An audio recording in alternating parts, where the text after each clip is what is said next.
Okay, now I want to get more in depth into how to actually do the lab safety posters. So I recommend you use slides or Google Drawings to do this. You can use Docs. You just have to take a screenshot at the very end, and I'll talk about that in just a second. The first thing you want to do is open one. So if you open a new tab or go from your Google Classroom, or you'll click on the Rubik's Cube or the waffle to open that up. Or if you're in your Google Drive, then you'll just click on the new plus sign and then you can click on it there. So I'm going to open up a new slides. The first thing you want to do is go ahead and change the size of your poster.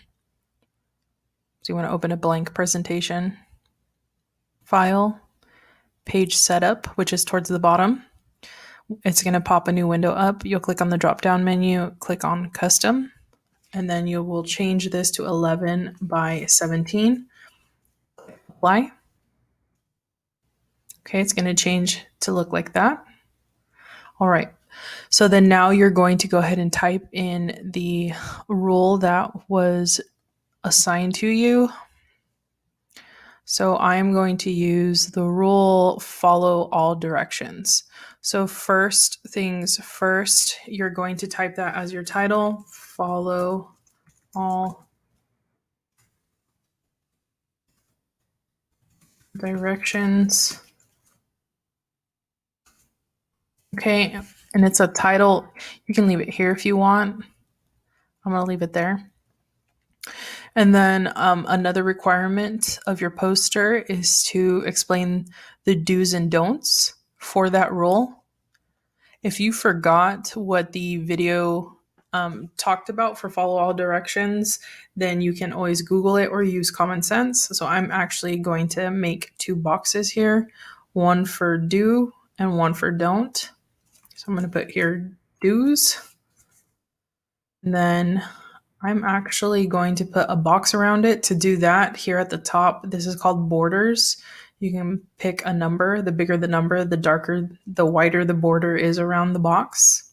Okay, and then I'm going to insert a text box. There's two ways. You can go to insert text box or this T with the box around it. Then you have to click and drag to make your new box. Okay, and then here I'm going to write don'ts. Now you're going to notice that the font is the wrong size.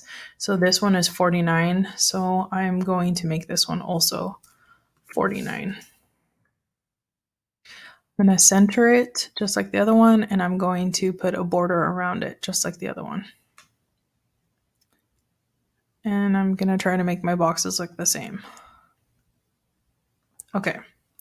And then here you make your list of do's and don'ts for follow all the directions. You can make a bullet point list. So you can say, listen to the teacher, read lab directions. For don'ts,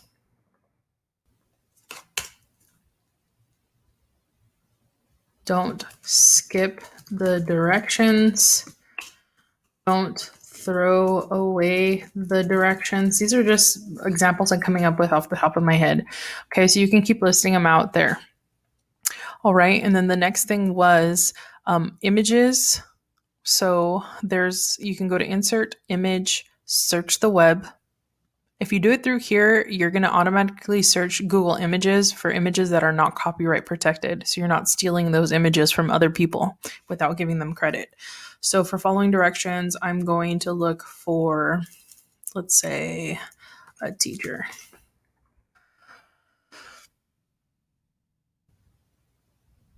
And then whatever teacher that you want or whatever image, you just click and drag it over. There we go. And then you can resize it, move it around, do what you want with it. Okay, so oops, mine did it twice. So that is your poster. Okay, so to finish your poster, remember it needs to be multicolored too. So this is just an example, a basic example how to show you how to do it. So make sure you add some other images as well. Now, after you're done, you need to save it as a PNG or a JPEG in order for this to work. So you'll click on File, Download. It's going to bring up several different formats for you to save as. You're going to save either as a JPEG or a PNG. Either one doesn't matter, just pick. Okay, it's going to automatically download it to your computer. Mine saves to my downloads, yours should as well.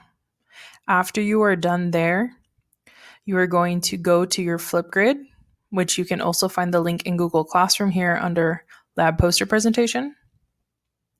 And then you're going to record yourself presenting your poster.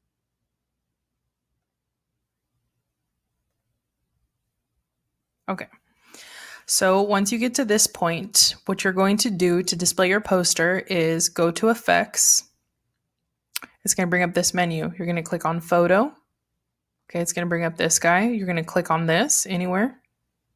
And then it should pop up looking for the file. This is a file directory.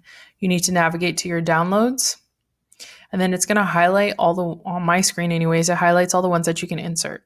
So then you're going to pick your poster, click open, and then there's your poster. You're going to move it out of your face way, and then you're going to go ahead and talk about it. So you have 60 seconds to present your poster. You're going to tell me what your rule is, what the do's and don'ts are, and why this rule is important. Once you're done, you're going to go ahead and submit it.